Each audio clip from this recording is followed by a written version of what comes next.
Hola, ¿qué tal?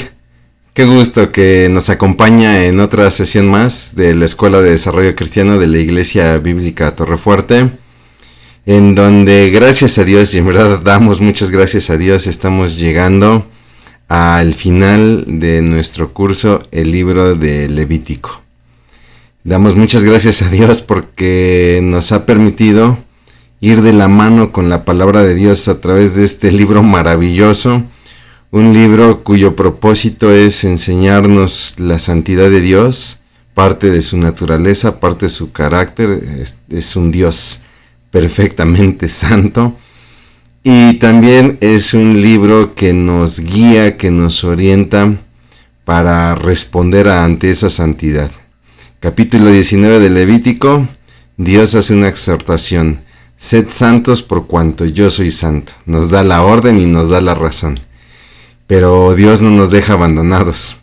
Nos regala este maravilloso libro, el cual nos permite tener una orientación de cómo responder ante esa orden o esa exhortación, ese llamado.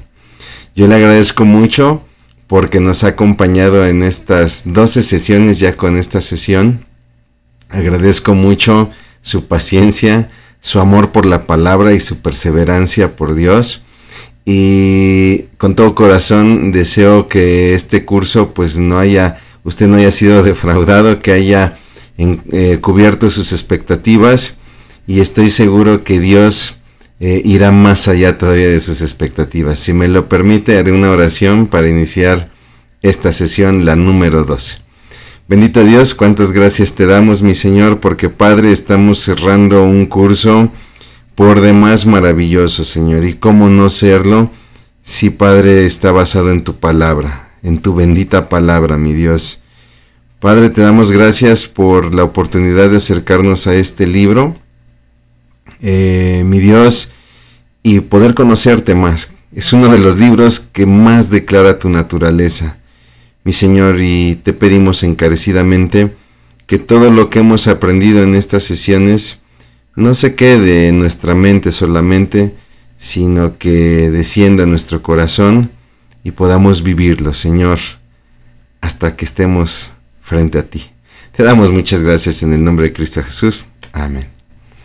Muy bien, pues como le decía yo, gracias a Dios estamos ya en lo que sería la sesión número 12 de este comentario del autor Bernardino Vázquez y de su esposa Delfina Espinosa de Vázquez, Cómo vivir en santidad.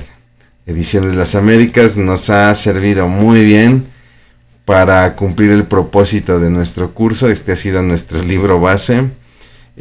Sabemos que en el mercado hay muchos otros libros o comentarios acerca de los libros de la Biblia, tanto del Antiguo como del Nuevo Testamento. Y claro que también hay muchos comentarios acerca del libro Levítico, pero decidimos tomar este de Ediciones Las Américas por ser conciso, pero por ser muy completo. Y aquí los autores nos presentan el capítulo número 12, donde nos habla de el camino peligroso.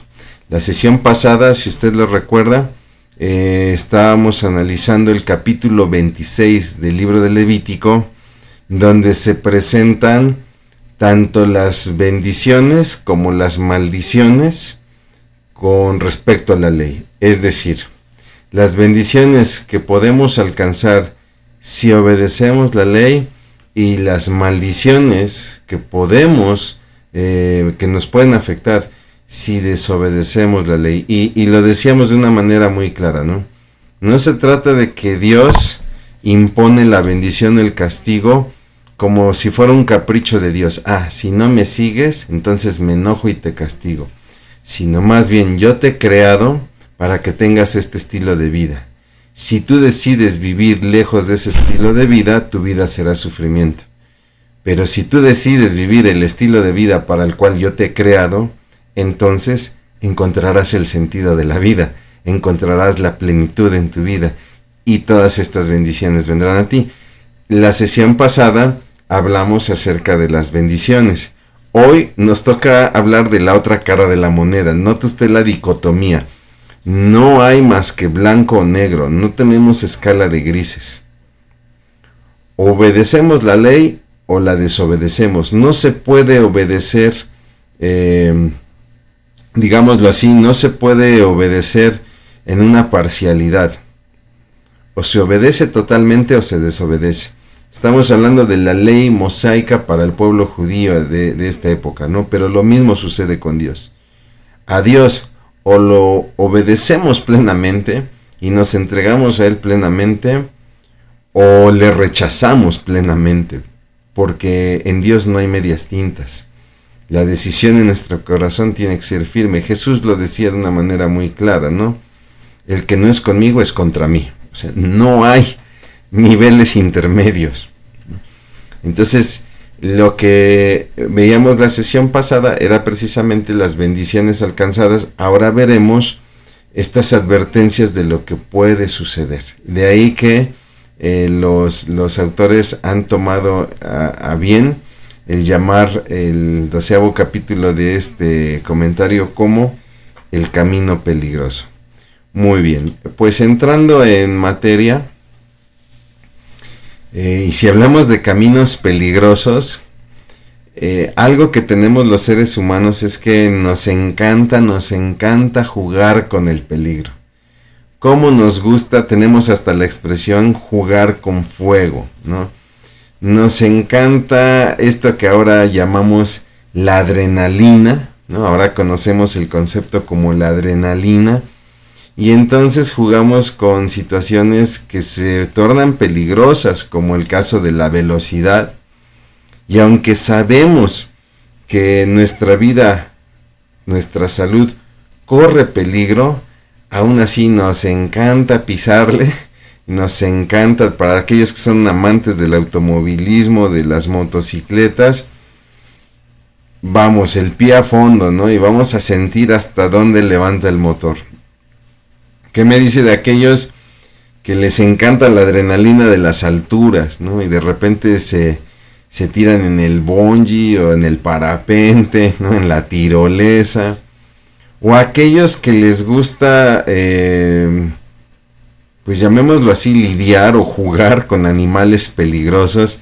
Aquellos que inclusive suelen tener como mascota tarántulas, escorpiones, ¿no? Personas que, por ejemplo, esto se da mucho en México, la raíz es en España, la práctica comienza en España, pero se da mucho en México, de correr con toros de lidia, ¿no? O qué me dice del uso de armas, ¿no? De salir a practicar tiro con armas, y no estoy hablando de una pequeña pistola, ¿no? Hay quienes tienen escopetas, rifles automáticos, etcétera, ¿no? Sabemos que todas estas cosas siempre llevan implícito un riesgo, un peligro. Pero nos coquetea, ¿por qué? Porque el hombre es capaz de dejar lo seguro para querer experimentar estas nuevas emociones. Y entonces somos capaces de ver hasta dónde podemos llegar sin lastimarnos. Y de hecho, quizás si nos lastimamos, hasta nos enorgullecemos de esas heridas, ¿no? El problema es que así actuamos con el pecado. Estamos conscientes que el pecado hace daño, pero queremos ver hasta dónde podemos llegar sin pensarnos afectados. Aquella secretaria en mi oficina que no es de mal ver, que parece ser que yo le simpatizo, y si bien es cierto que no voy a declarar abiertamente nada, vamos a ver hasta dónde llega el calor de esta amistad, y entonces no nos damos cuenta que estamos entrando en un terreno extremadamente peligroso, porque tarde o temprano el freno fallará, el arnés fallará, el animal responderá a su instinto, el arma fallará en su seguro, o lo que sucede con aquellos que guardan armas en casa, que de repente las encuentra el niño, el hijo, el nieto.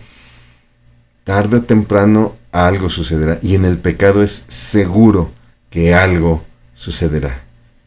Pero lamentablemente pensamos que podemos ofender a Dios sin consecuencias, porque recordemos que pecado, la etimología literal es errar al blanco, ¿no?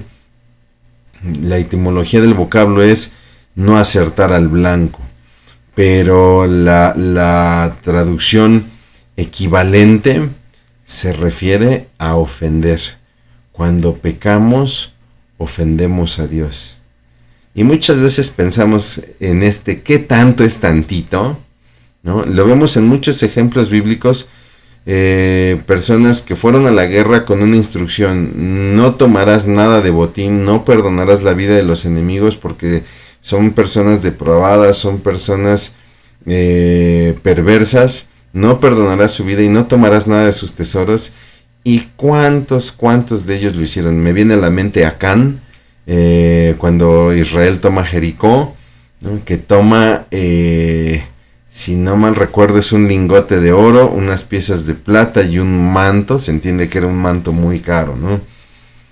Y si usted ve la historia, si no mal recuerdo, obviamente es en el libro de Josué, debe de estar por ahí de los capítulos 15 a 17.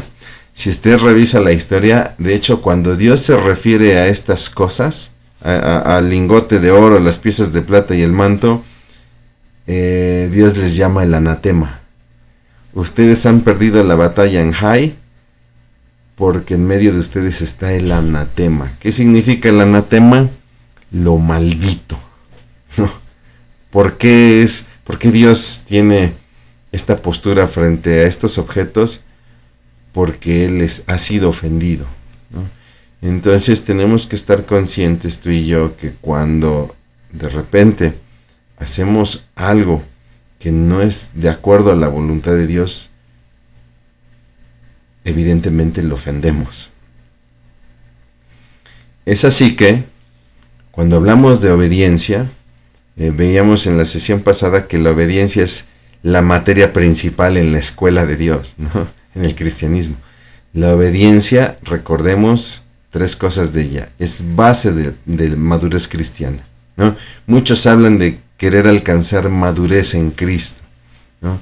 Muchos criticamos a aquellos que no han alcanzado la madurez en Cristo porque critican a otros, porque todo les ofende, etc.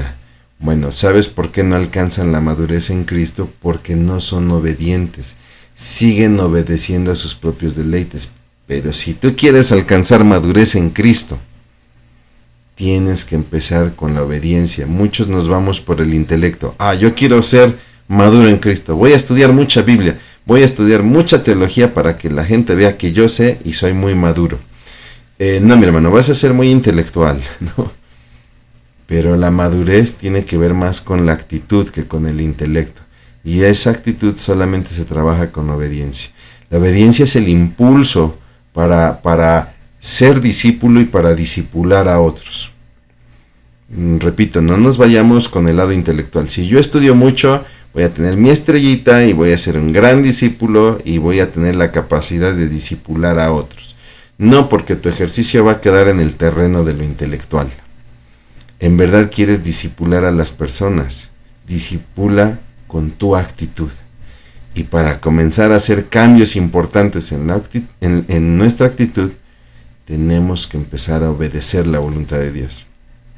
Y obviamente la obediencia es evidencia de buena mayordomía. Recuerden que todo es prestado, nada nos pertenece y de todo daremos cuentas a Dios.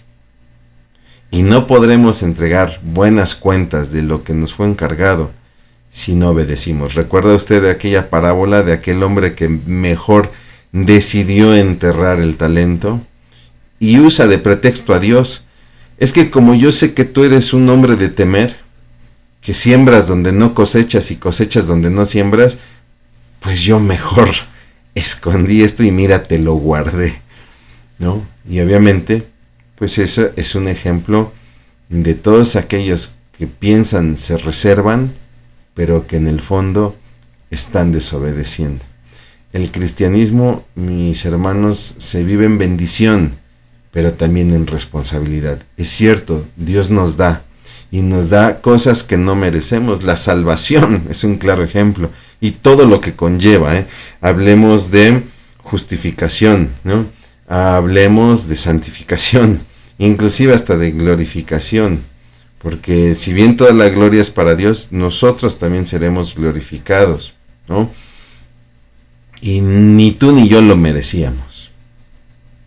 Y podemos hablar de otros temas como expiación, etcétera, que es toda esta culpa que nosotros teníamos y nos fue quitada y fue cargada en Cristo Jesús.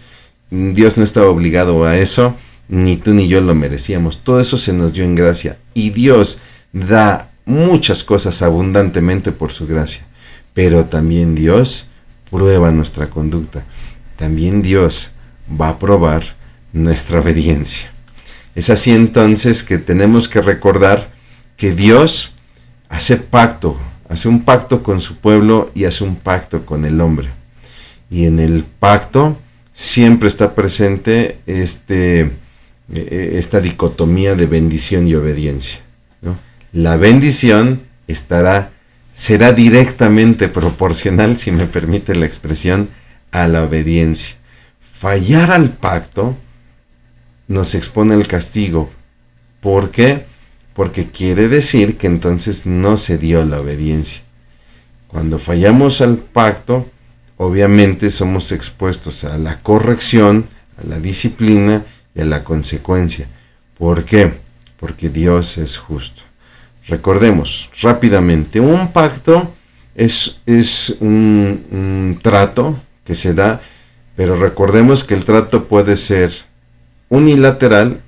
Una persona establece las condiciones del pacto y la otra parte tiene que someterse a esas condiciones, o puede ser bilateral, ¿no?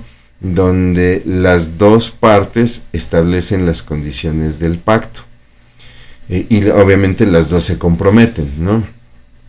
Bien, el pacto con Dios siempre será, y me atrevo a decir, siempre debe ser unilateral. No podemos negociar con Dios. ¿Por qué? Porque lo decíamos la sesión pasada, Dios no es una democracia, Dios es una teocracia. Él es el creador de todo y Él todo lo sustenta. Por lo tanto, Él tiene todo el derecho de establecer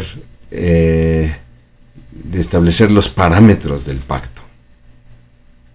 De hecho, sería absurdo que Dios, siendo Dios, tenga que negociar con alguien más como los ángeles o el hombre para establecer los parámetros de un pacto. Si eso sucediera, entonces Dios no es tan Dios.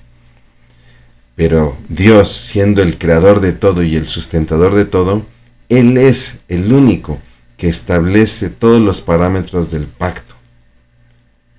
Y a nosotros lo que nos resta como vasijas creadas por este alfarero es someternos a ese pacto. Pero si lo analizamos, los pactos siempre están establecidos a favor del hombre. No que te va a dar todo lo que quieras, no que va a conceder todos tus caprichos, pero siempre, siempre va a jugar a nuestro favor. Si nosotros nos salimos de ese pacto, entonces vendrá la corrección. ¿Por qué? Porque recordemos que un atributo de Dios es que Él es justo y Él va a ejercer justicia. Un ejemplo de esto lo vemos en la ley del talión. Habíamos comentado un poquito de esto cuando estudiamos el capítulo 24, donde recordemos la ley del talión, este famoso ojo por ojo, diente por diente, no es una ley para justificar la venganza. Ah, tú me hiciste, pues ahora vas a ver porque me ampara la ley del talión. No, revisemos la esencia de la ley del talión, y la ley del talión es una instrucción acerca de que nuestro corazón tiene que aprender a retribuir el daño que hemos hecho y a restaurar a la persona a la cual hemos dañado, ¿no? De ahí que recordemos, veíamos en la ley del Levítico, si tú por alguna situación lastimaste o mataste la bestia de tu vecino, ¿no? es decir, algún toro o algún borrego, qué sé yo, del vecino, que le pertenecía al vecino.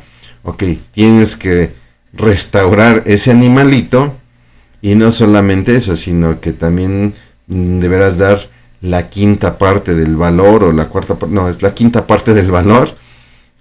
¿Por qué? Por el daño que se causó, ¿no? Es decir, lo estamos restaurando y a la vez también estamos retribuyendo.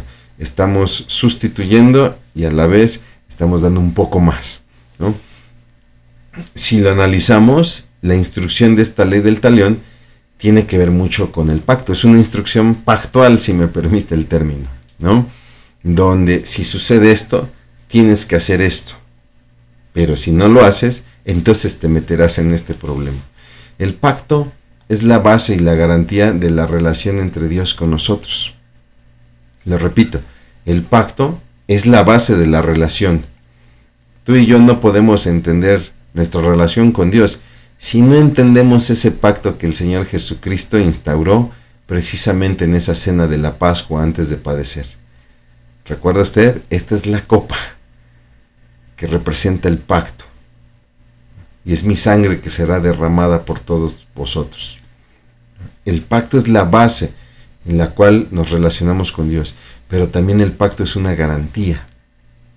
Gracias a ese pacto, tú y yo, con este nuevo pacto, tenemos esta garantía de que seremos resucitados y que Cristo vuelve. Perdón. Ni la desobediencia que se pueda cometer en el pacto, ni el juicio que venga por esa desobediencia, invalidan el pacto. Ni la desobediencia, ni el juicio de parte de Dios, el juicio divino, van a invalidar el pacto. El pacto seguirá vigente. Dios va a cumplir todas sus promesas. Hay quienes hablan de esta teología de los pactos, o esta teología dispensacionalista, donde hablan de un inicio y un final, ¿no? Y entonces pareciera que el pacto hecho con Abraham ya terminó, porque se da una nueva dispensación o un nuevo pacto. No, mis hermanos. Hay pactos que siguen vigentes, ¿no? Hay un pacto con Abraham que sigue vigente. Obviamente no es para todos. No es un pacto enteramente para la iglesia, ¿no? Es un pacto para la descendencia de Abraham, refiriéndose al pueblo. Pero hay cosas que siguen vigentes y que se pueden aplicar a nosotros, como es precisamente que el justo por la fe vivirá. Porque así como Abraham creyó y su fe le fue contada por justicia, tú y yo somos justos delante de Dios por esta fe que hemos tenido en Cristo Jesús, la cual nos ha sido contada por justicia. Es cierto, tú y yo ya no obedecemos la ley mosaica a cabalidad. Ya no tenemos ciudades refugio, ya no tenemos algunas prácticas ritualistas o ceremoniales, pero hay muchas leyes, lo estuvimos viendo a lo largo del curso con esta famosa La Verdad Hoy, donde la esencia de la ley sigue siendo vigente. El pacto mosaico en ese sentido no ha muerto. La diferencia es que nuestra esperanza ya no está puesta en la ley o en cómo vamos a cumplir la ley. Nuestra esperanza y lo que nos salva es esta esperanza que está puesta en Cristo, que cumplió la ley por nosotros.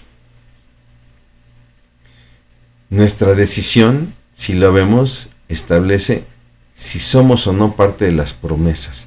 De ahí que en el texto nos vamos a encontrar mucho con si no oyeres esta ley, si no oyeres este mandato, y vendrá entonces una consecuencia, como parte de la disciplina de Dios y como parte de la impartición de su justicia. ¿Cuáles son esas consecuencias? Bueno, las podemos encontrar de los versículos 14 al 39, son varias. Aquí rescaté las que considero engloban. No sé si decir las más importantes, porque pues todas son importantes. Traté de englobarlas como por áreas comunes, ¿no? Y una de ellas sería la enfermedad, donde el pasaje levítico nos dice que Dios traerá terror, calentura y extenuación, ¿no? Y empieza a hablar de la enfermedad y de la guerra, ¿no? Y si hablamos de la enfermedad, obviamente, pues la enfermedad, sobre todo cuando es una enfermedad seria, claro que produce terror en la gente, ¿no? Para los que venimos de vivir una pandemia, dígame usted si quizá usted no lo tuvo, usted pudo observar el miedo de la gente. Hubo gente que tenía mucho miedo. Quizá a usted le tocó vivir esa parte, ¿no? Muchos quizá fueron un poco más mesurados, tuvieron confianza en que vendría una vacuna, tuvieron confianza en que Dios no perdería el control, y la verdad es que nunca lo perdió. Pero llegó un punto en que, como decimos, empezamos a sentir este frío en la azotea, ¿no? Empezamos a sentir el riesgo de la enfermedad, ¿no? Y obviamente estas tres cosas, tanto el terror como la calentura y la extenuación, quedaba muy claro que vendrían de parte de Dios. No sería la casualidad de que una persona en un país lejano se iba a comer una sopa de murciélago y a todos nos iba a contagiar de una gripa, ¿no? No. Aquí sería muy claro en el juicio que Dios era el que iba a producir estos trastornos. Y obviamente la falta de salud, a eso se refiere la calentura, agotaría la fuerza física de las personas. A eso se refiere la extenuación. Ahora, Dios tiene un plan para el pueblo de Israel, donde venía vagando en el desierto con una vida nómada, donde su principal fuente de ingreso pues es el ganado. Pero Dios tiene el plan para Israel de una tierra prometida donde se asentará, es decir, se volverá un pueblo sedentario.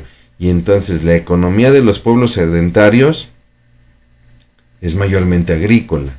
A no ser que estos pueblos se establezcan en terrenos hostiles, ¿no? Como estas montañas desérticas, donde pues por el terreno y por el clima no puedes sembrar absolutamente nada, nada que sea comestible, nada que sea comerciable, como un cactus, ¿no? Ok, bueno, pues entonces ahí sí es muy común que estas personas vivan de ganado, y aún así no pueden vivir de cualquier ganado, ¿no? Personas que, por ejemplo, aquí cerca de Puebla, por la Sierra Mixteca, viven en estos lugares montañosos, muy áridos, muy secos, no pueden vivir teniendo vacas, ¿no? ¿Por qué? Porque la vaca necesita mucha hierba, ¿no? No pueden vivir, por ejemplo, con borregos.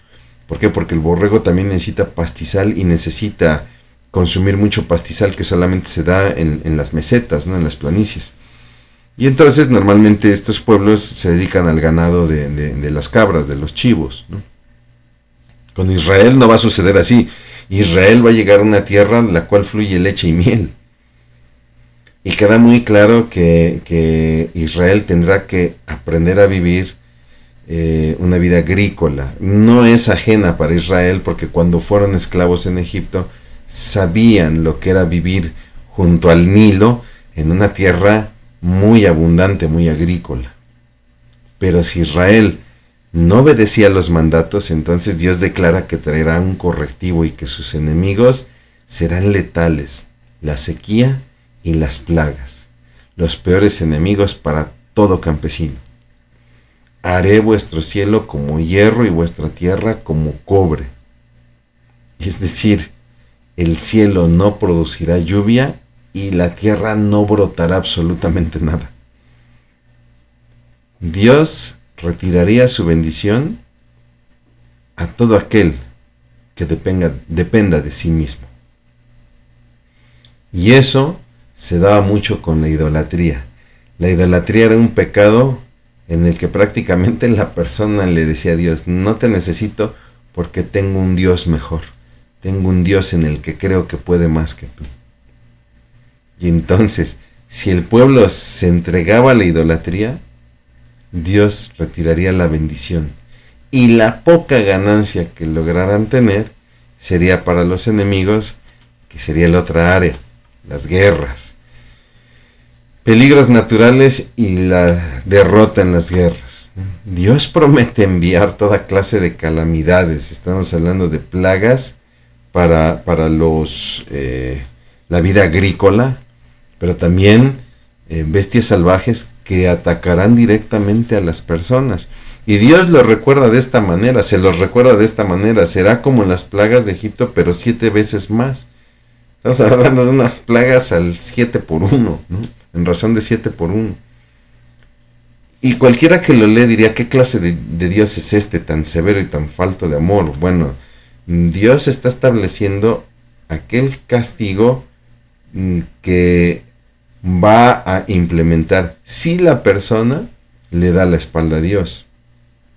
A un Dios que ha creado todo, a un Dios que lo sustenta todo, a un Dios que los ha liberado de la esclavitud, ¿no? Y que tiene todo el derecho para hacerlo. Pero no solamente eso, la razón de estos castigos que a primera vista nos parecen muy severos, Dios les dice, si andas en oposición a mí. Y mi hermano, lo peor que tú y yo podemos hacer, ya no digas no me acerco a Dios, sino ir en su contra. Cuando nos oponemos a Dios, hasta la misma naturaleza es contra nosotros. Y Dios lo va a demostrar con el ataque, con la proliferación de animales salvajes como el oso, como el león, ¿no? Y vendrá la derrota por los enemigos, que es el tema que ocupa mayormente este pasaje que le refiero, ¿no? De las maldiciones por desobediencia. Es un castigo que se dará ya no por la naturaleza, sino por agentes humanos. Y es un castigo que nos guste o no, sobre todo por este pensamiento moderno que tenemos de derechos humanos, democracia, etc. Suena terrible, suena aterrador, pero es justo. Es un castigo justo y es legítimo porque quedó establecido desde un pacto. Yo soy educador, me dedico a la docencia. Y un tema difícil en el ejercicio de la docencia es la evaluación. ¿Por qué? Porque cuando el alumno le va mal, él no está de acuerdo con su evaluación. Y muchas veces él lo expresa de esa manera, ¿no? Es que es injusta mi calificación. Y entonces uno como docente tiene que recurrir a lo que conocemos como evidencias, ¿no? A ver, mijo, pedí 8 tareas, tú solamente entregaste una. Fueron tantas asistencias, fueron 20 asistencias, tú solamente llegaste a 3 clases. Y si aplicamos, no sé, 2, 3 exámenes, tú solamente presentaste el último y lo reprobaste. Y muestras todas las evidencias, ¿no? Y no solamente eso, sino que todo esto que te estoy diciendo, yo lo dije desde que iniciamos el periodo, ¿no? Voy a evaluar con tantas tareas, voy a evaluar con tantas asistencias, voy a evaluar con tantos exámenes, tendrán este porcentaje, etc. Dime tú dónde está la injusticia. Normalmente los alumnos tienden a victimizarse. No, es que para mí no ha sido difícil, me ha costado, porque no le entiendo, porque he sufrido, porque mis padres, porque... es decir, la atmósfera, el entorno, todo tiene la culpa y todo lo victimiza. Y esa es parte de nuestra naturaleza humana. Nosotros vemos un Israel que por aquí algo empieza a enfrentar alguna situación adversa y se empieza a victimizar. Y este Dios, ¿para qué nos sacó? Y nos viene a matar este desierto. Cuando en Egipto, teníamos carne, pescado, cebollas, etcétera, que no era cierto. No tenían todo eso, y si lo tenían era para ponerlo en la mesa de sus amos. Y como establece el pasaje del Evangelio, ¿no? Si acaso comerían lo que caía de la mesa de los amos, pero en realidad no lo tenían. Pero ese es nuestro corazón humano. Por eso este libro del Levítico es maravilloso, porque tarde o temprano empezamos a descubrir cómo es el corazón de Dios, cómo es nuestro corazón humano frente a ese Dios. Entonces Dios está ejerciendo un castigo justo, legítimo, y va a fortalecer a las naciones enemigas como muestra de desaprobación. Esas naciones que hoy tú echaste fuera sin ningún problema, se volverán más fuertes para que entiendas que en mi mano estuvo la victoria y que yo desapruebo tu conducta. La desobediencia, mis hermanos, nos debilita y nos hace vulnerables. De ahí que decimos que el pecado nos hace vulnerables. ¿Y por qué el pecado nos hace vulnerables? Porque si hemos pecado significa que hemos desobedecido. Israel no encontrará refugio ante la derrota de sus enemigos.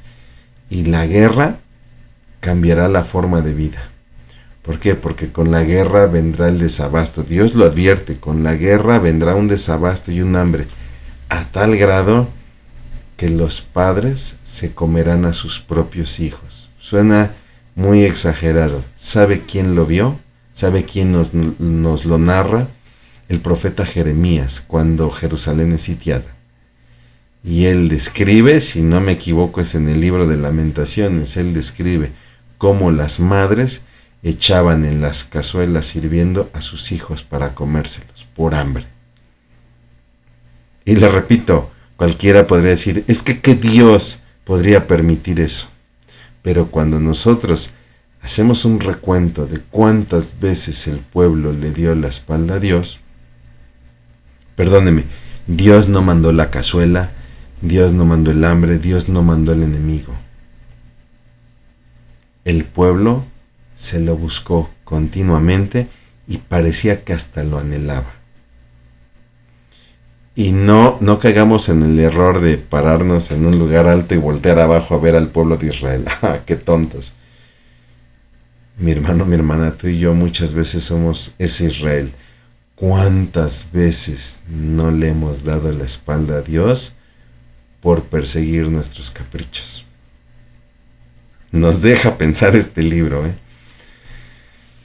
Otra de las consecuencias, obviamente, pues será la destrucción, será la devastación y la deportación. La deportación ya es así como la máxima expresión de desaprobación de Dios. Dios mismo establece, yo mismo voy a derribar sus altares, ¿no? Todos estos altares idólatras, estos santuarios. ¿Por qué? Porque los alejan de mí. Estos altares, estos santuarios, al igual que todo tipo de idolatría, promueven la desobediencia. Y dice, es más, los cadáveres de los idólatras estarán tendidos sobre los ídolos que yo mismo destruiré. Y miren, normalmente cuando había una guerra, la nación que vencía acostumbraba a tomar la ciudad, y cuando tomaba la ciudad, pues obviamente no había una ética como tal, y hacían actos terribles. Violaban a las mujeres, mataban a las embarazadas, ¿no?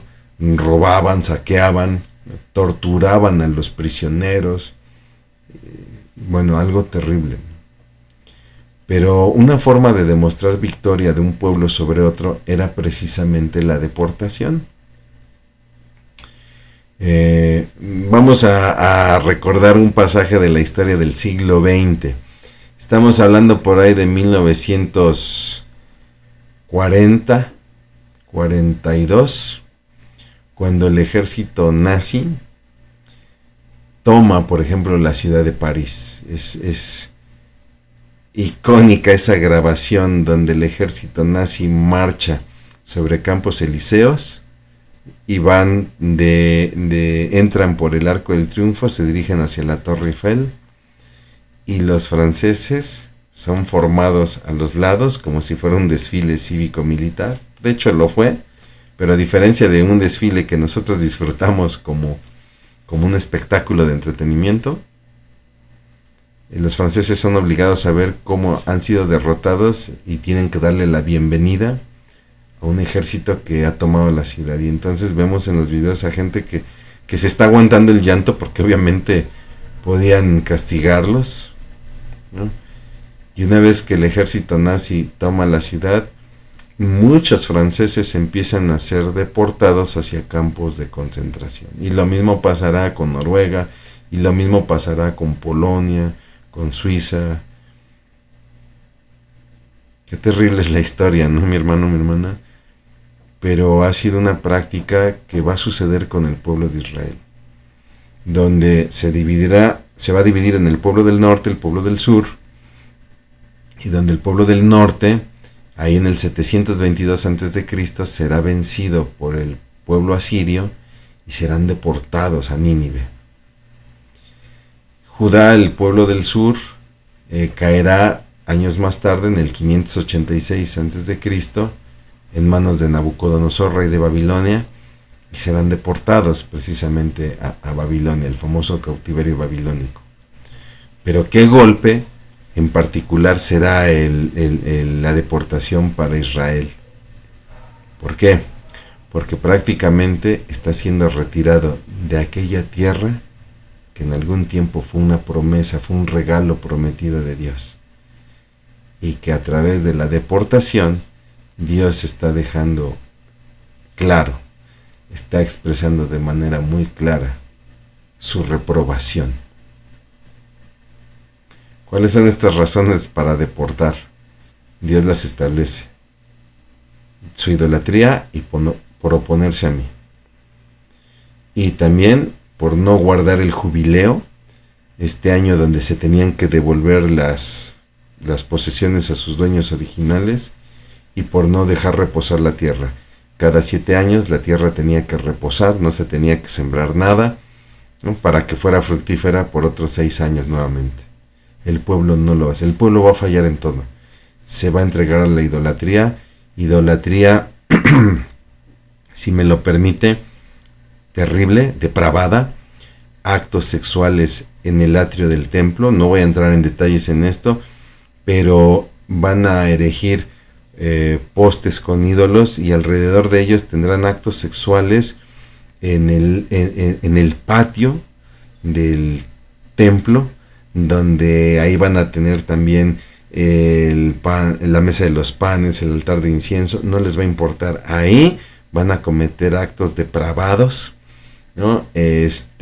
Donde tendrán estas prácticas, lo habíamos comentado en sesiones anteriores, como el entregar hijos recién nacidos, echarlos al fuego para adorar al dios Moloch, ¿no?, dios de los moabitas, ¿no? En fin, ¿no? Cuando uno ve estas situaciones, de repente uno entiende la severidad del castigo por parte de Dios. Se van a oponer a Dios abiertamente, no van a querer saber nada de Dios. Si usted lee el libro de Reyes, los reyes perversos, de hecho, no soportan escuchar de Dios. Y tristemente lo tengo que decir, esto se está replicando en nuestros días actuales, donde mucha gente se ha entregado a prácticas sexuales depravadas, ha distorsionado el concepto del amor, ha distorsionado el concepto del matrimonio, de la familia, etc. Y cuando uno trata de establecer, pero este es el plan original de Dios, no me hables de ese tal Dios, no quiero saber nada de él. Israel no va a guardar el jubileo, no va a regresar las posesiones a sus dueños originales, se va a corromper y va a hacer negocios turbios con esas posesiones, y no va a dejar descansar la tierra, la va a sobreexplotar. Y por lo tanto, Dios, si hacemos la cuenta, porque dan las cuentas, hay una deuda de 70 años. ¿No dejaste reposar la tierra 70 años? Ok, sufrirás una deportación y la tierra va a quedar desolada 70 años. Y la tierra reposará el tiempo que tú no la dejaste reposar. Y eso se cumple, lo puede ver usted en los profetas mayores. Bueno, en todos los profetas, también los profetas menores, en los libros de Esdras y de Nehemías. Y los cautivos, aquellos que sean llevados cautivos, dice que muchos de ellos no serán asesinados, van a morir del puro pánico, o serán torturados. Vaya, ¿no? Sin embargo, Dios habla de un arrepentimiento futuro, un concepto muy importante, el remanente. A pesar de toda consecuencia por desobedecer, Dios siempre va a abrir una posibilidad de futuro. La disciplina va a producir arrepentimiento en algunos corazones, y ese arrepentimiento va a traer restauración, porque ese es el objetivo último de la disciplina. Dios no impone castigo simplemente por imponer castigo, por el simple hecho de sentirse ofendido, sino que Dios busca a través del castigo restaurar aquel que ha fallado. Es una lección que nosotros tenemos que aprender a aplicar, por ejemplo, con nuestros hijos, ¿no? No se trata de pegarles o de castigarlos por el simple hecho de castigarlos, por el simple hecho de que nos han desobedecido, ¿no? Sino que tiene que haber un plan de restauración en sus vidas. Podemos escapar de la grave consecuencia del pecado dándole la espalda. Eso es lo mejor que podemos hacer. Ante este panorama, si obedeces tendrás estas bendiciones, pero ojo, si desobedeces, estas pueden ser las consecuencias, no pueden ser, estas serán las consecuencias. La mejor decisión que tú y yo podemos tomar, mi hermano, mi hermana, es darle la espalda a toda tentación y a todo pecado. Porque recuerda, la base de la relación con Dios es el pacto, pero la base del pacto con Dios es su perdón. Nada puede invalidar su pacto. Jesús ha cumplido lo que tú y yo no podemos cumplir. Él ha cumplido la ley totalmente. Dios va a restaurar a su tiempo su pacto con Israel, su pueblo, como también va a restaurar el pacto. No a restaurar porque no ha sido quebrado, pero va a cumplir las promesas a su iglesia como las ha prometido. Vendrá Jesús en su reino milenial. Y entonces lo veremos, como verdaderamente es el verdadero rey. Aquel que Pilato dijo, ¿tú eres rey? O sea, tú en esas condiciones. Jesús responde, mi reino no es de este mundo. Pero tarde o temprano tú y yo y todas las naciones veremos al verdadero rey. Pero tenemos que tomar la decisión. Si queremos la bendición o la maldición. Usted podrá decir, ay hermano, pero ese era el Antiguo Testamento. Bueno, la verdad hoy es que vivimos bajo el nuevo pacto, ¿no? Esta copa del nuevo pacto, que es mi sangre, que por todos ustedes es derramada, ¿es cierto? Sin embargo, nuestra decisión sigue estableciendo nuestra condición. Dice 1 de Juan 5, 11 y 12, y este es el testimonio, que Dios nos ha dado vida eterna, y esta vida está en su Hijo. Ahí está el nuevo pacto, esa copa de la cual habló Jesús en la última cena. Pero fíjese lo que dice el versículo 12. El que tiene al Hijo, tiene la vida. El que no tiene al Hijo de Dios, no tiene la vida. Ahí está la bendición, o ahí está la maldición. Y mi hermano, Dios es el mismo ayer, hoy y siempre. Y Dios, si es el mismo siempre, Dios sigue siendo justo y seguirá siendo justo. Y Dios seguirá trayendo juicio. De ahí que entendemos el propósito del libro de Apocalipsis. Y si nosotros revisamos Apocalipsis, le puse ahí la cita, que es precisamente el capítulo 16 de Apocalipsis, el capítulo 6, a partir del verso 12, empiezan los juicios de Dios, los juicios que vendrán. Y miré permítame, lo leo aquí. Dice, mientras yo miraba, el Cordero rompió el sexto sello y hubo un gran terremoto. El sol se volvió tan oscuro como tela negra y la luna se volvió tan roja como la sangre. Entonces las estrellas del cielo cayeron sobre la tierra como los higos verdes que caen de un árbol cuando es sacudido por el fuerte viento. El cielo fue enrollado como un pergamino y todas las montañas y las islas fueron movidas de su lugar. Hago un paréntesis. ¿Recuerda usted a los fariseos cuando se acercaron a Jesús? Si tú eres el Cristo, danos una señal del cielo.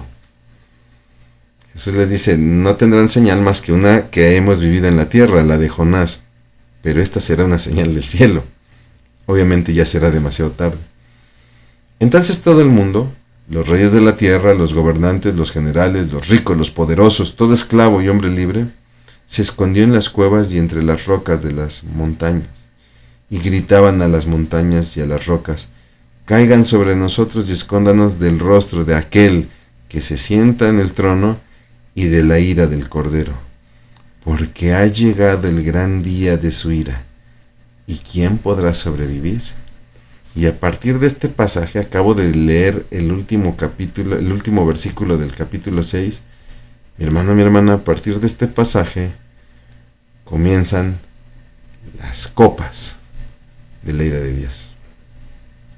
Comienzan las trompetas. Porque Dios en su justicia, va a juzgar a la creación. Por lo tanto, es una situación que en realidad, sin ánimo de ser amarillista ni alarmista, tenemos que estar conscientes que es una situación que no va a cambiar, y por eso es que tú y yo tenemos una gran comisión: hacer discípulos y bautizarlos en el nombre del Padre, del Hijo y del Espíritu Santo. Para terminar, mi hermano, mi hermana, tenemos el epílogo del libro, donde el Levítico, recordará, empezó con un llamado de Dios a su pueblo para consagrarse y vivir en santidad, y obviamente pues esta obediencia traería una bendición tanto de manera individual como también colectiva, como pueblo. El llamado ahora se extiende a la iglesia. Es un llamado a consagrarnos y a vivir una vida en santidad, y este sigue vigente. Levítico, este libro que Dios nos ha permitido estudiar, nos muestra tanto las condiciones como los requisitos para vivir en esta consagración y en esta santidad. Y el libro, al final de este capítulo 26, nos pone frente a nuestro Creador, quien está esperando una respuesta, de una manera similar como pasó con Moisés frente a la zarza, donde Dios le pide a Moisés, le comisiona algo y está esperando la respuesta de Moisés. Mi hermano, Dios quiere contar con nuestra fidelidad y disposición. ¿Por qué? Porque Él quiere tener comunión con nosotros y bendecirnos. Por lo tanto, nos tenemos que ir con estas preguntas para reflexionar. Después de estudiar este libro, el libro del Levítico, ¿ha cambiado en algo su perspectiva acerca del pecado y de la santidad? ¿Cómo asume el pacto de Dios en Cristo Jesús para su vida? ¿Está usted consciente de las consecuencias de sus decisiones ante un Dios justo? Mi hermano, mi hermana, en verdad le agradezco muchísimo que pues nos haya hecho el favor de seguirnos en este curso del libro del Levítico, esperando que haya no solamente cumplido sus expectativas, sino también las haya rebasado, ¿no? Y bueno, no me queda más que orar para dar gracias a Dios por permitirnos concluir este curso. Bendito Dios, cuántas gracias te damos, Padre, por, Señor, este libro que, Padre, nos permite conocerte y nos reta a nosotros como cristianos. Un libro, Padre, que si no es bien estudiado, o nos puede hacer indiferentes delante de ti, o nos puede hacer muy legalistas delante de otros. Pero, Señor, gracias a este libro entendemos quién eres tú y lo que nos toca hacer a cada uno de nosotros. Te pedimos encarecidamente, mi Dios, que nos ayudes a ser santos, por cuanto tú eres santo. Te damos gracias en el nombre de Cristo Jesús. Amén. Muchas gracias, mi hermano. Que Dios le bendiga mucho.